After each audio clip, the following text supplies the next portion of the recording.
Fala pessoal, sejam todos bem-vindos. Bora aqui para mais um conteúdo, mais uma notícia, trazendo para vocês as últimas informações diretamente de Brasília e, claro, diretamente dos Estados Unidos.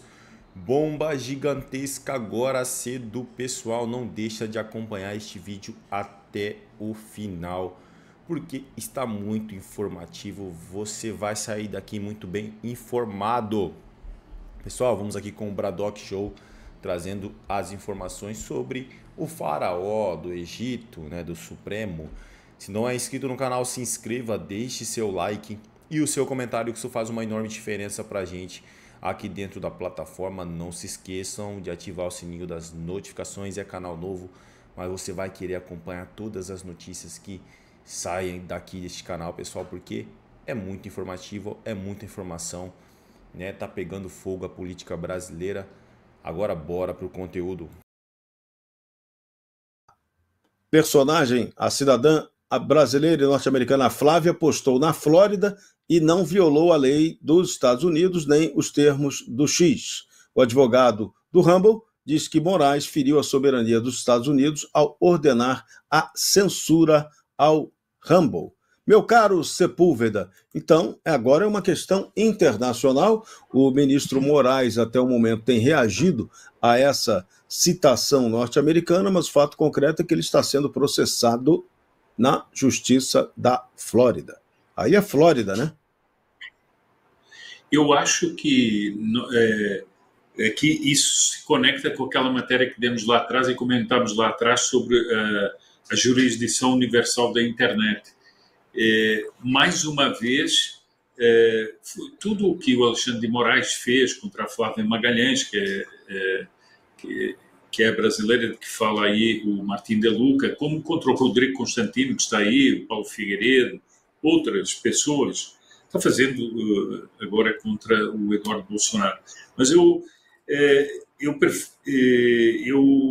quero aqui ressaltar o seguinte: ele quer criar um caso em que haja, digamos assim, se crie uma espécie de dúvida internacional se ele tem o direito ou não tem o direito de dar sentenças, por exemplo, uma sentença de prisão, como diz aí o Martim de Luca, muito bem.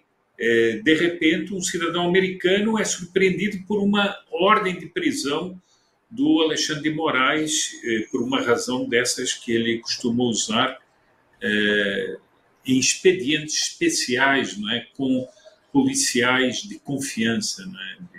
Como eu dizia. Agora, portanto, e o Martim de Luca, ele escreveu esse tweet alertando o governo americano no momento em que o próprio Donald Trump, o presidente Donald Trump, deu especiais poderes ao secretário de Estado, Marco Rubio, para ele aplicar sanções àqueles que prendem, por exemplo, ou atingem direitos de cidadãos norte-americanos pelo mundo. Então, isso vem numa hora muito particular, e essa advertência do advogado Martim de Luca é muito séria, porque ele, como um grande advogado, ele está antevendo onde é que isso vai parar. Já no Braddock Show, as reações do Supremo Tribunal Federal ao que aconteceu ontem pelo Brasil, militarismo. E milhares protestaram no mesmo dia pedindo impeachment do ministro Alexandre de Moraes. E o Tarcísio irritou todo mundo, e agora no Supremo estão dizendo até que ele, como engenheiro, quebrou pontes com o Supremo ao falar que o ministro Alexandre tinha relação com tirania. Rodrigo Constantino, essa repercussão foi pesada, hein? Mostra que antes tarde do que nunca. O Tarcísio já tinha que ter subido a voz antes como governador do estado mais importante do país. Veja, quando mete pandemia no meio, como fez o Gilmar Mendes, o decano, é sinal que sentiu muito e ele só tem narrativas. Né? O Barroso, o Gilmar Mendes, todos eles estão repetindo as mesmas ladainhas de sempre. Quebrou ponte com o Supremo. Tá, então vamos construir uma ponte nova chamada Magnitsky, para vários ali, né? Que aí a coisa começa a andar. né, na direção certa. Então, o Serrão, sentiram o golpe, né? Essa que é a verdade, se manifestam demais fora dos autos. Os governadores e quem quer que seja, na cidade, como cidadão, tem direito às suas opiniões, tem direito a expressá-las, né? E eles têm que se acostumar com isso. Não vão conseguir manter o Tarcísio dentro de uma caixinha de direita permitida, tucana, que aceita a premissa de que existe uma normalidade institucional no país e vamos para as eleições de 2026 como se nada tivesse acontecendo, como se o Trump não tivesse dado o recado, como se o Bolsonaro não tivesse em vias de ser preso por crime algum, por uma narrativa ridícula de golpe que força uma ligação dele com o 8 de janeiro, que já não teve nenhuma tentativa de golpe, né? É tudo patético. Então o governador está certo, ainda que tardiamente, mas é muito bem-vindo, né, nesse hall de defensores da anistia e que sabem apontar para os verdadeiros culpados da situação do Brasil hoje, né, do estado de exceção que vivemos, tirania promovida por ministros como Alexandre de Moraes, entre aspas, está perfeito. É disso que se trata e não vão nos calar. Então, eu espero que a postura do Tarcísio estimule outros governadores a saírem da zona de conforto, outras lideranças, né, juristas, porque ainda tem muita gente aí com medo justamente desse tipo de reação do STF/imprensa. E temos que perder o medo. O povo mostrou que perdeu o medo de ir para as ruas. O pessoal não deu muito destaque midiático, mas ontem também de manhã em Copacabana, o governador do Rio de Janeiro, Cláudio Castro, também falou grosso contra a tirania Tupiniquim. Quer dizer, o PT vai abrir também processo contra o Cláudio Castro?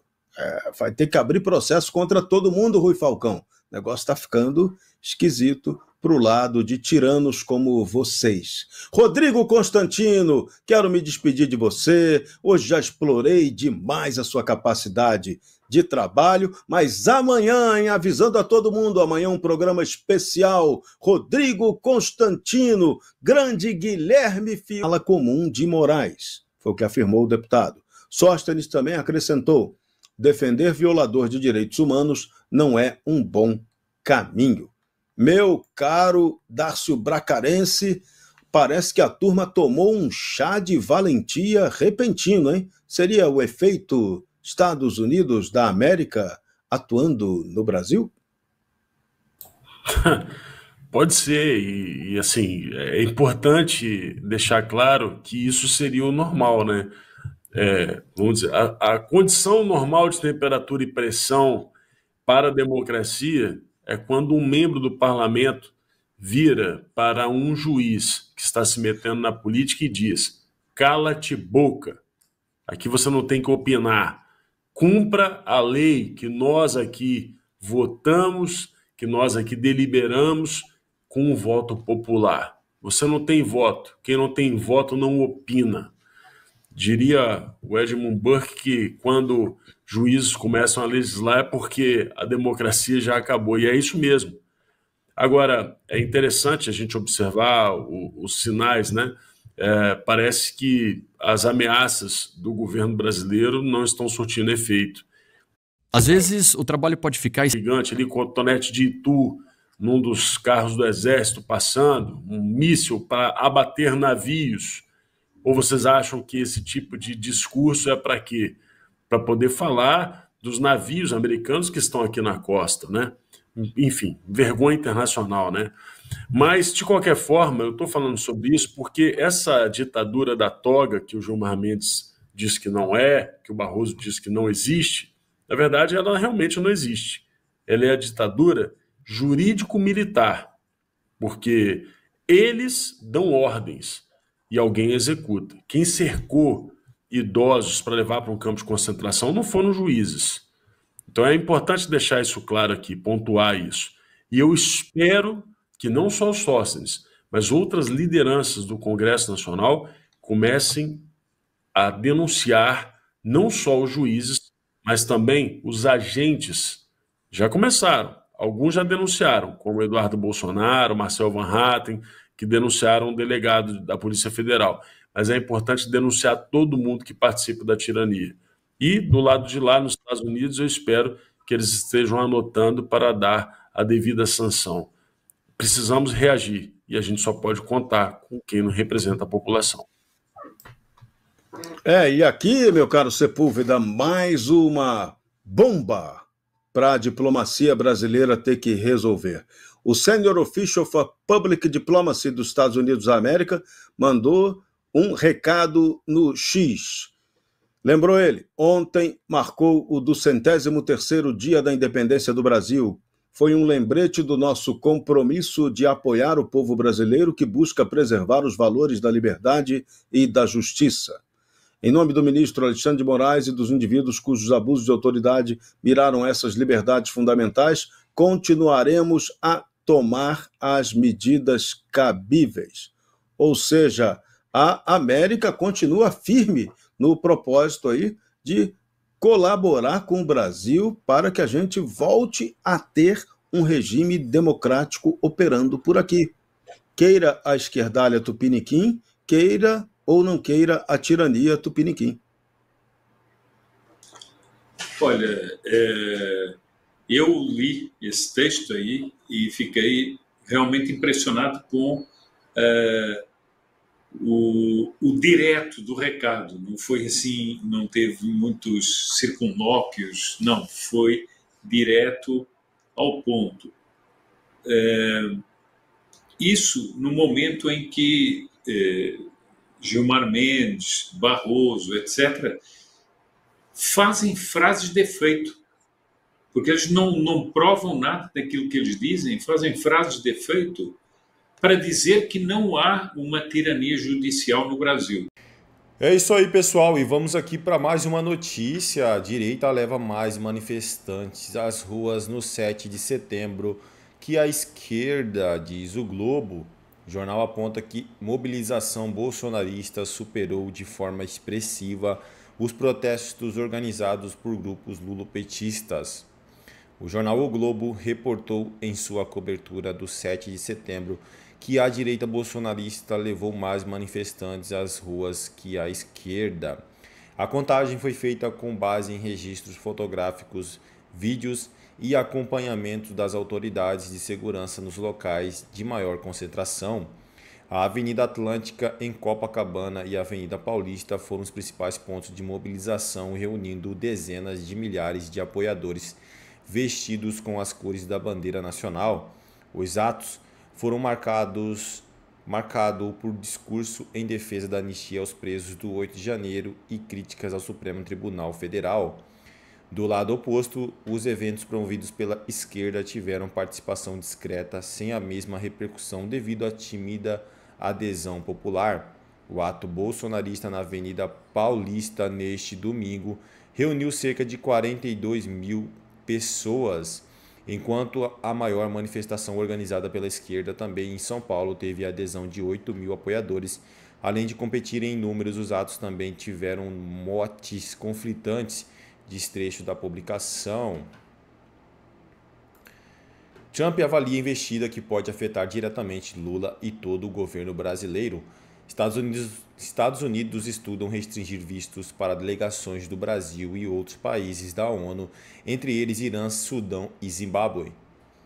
O documento obtido pela agência Associated Press aponta que as medidas fazem parte de um esforço mais amplo da Casa Branca para endurecer a política de concessão de vistos diplomáticos, afetando tanto a entrada quanto a mobilidade de representantes estrangeiros dos Estados Unidos. Restrições poderão limitar a atuação de comitivas fora da área da sede da ONU em Manhattan. É isso aí, pessoal. Agradeço a vocês pela companhia. Se não é inscrito no canal, se inscreva, deixe seu like e o seu comentário, que isso faz uma enorme diferença para a gente aqui dentro da plataforma. Valeu!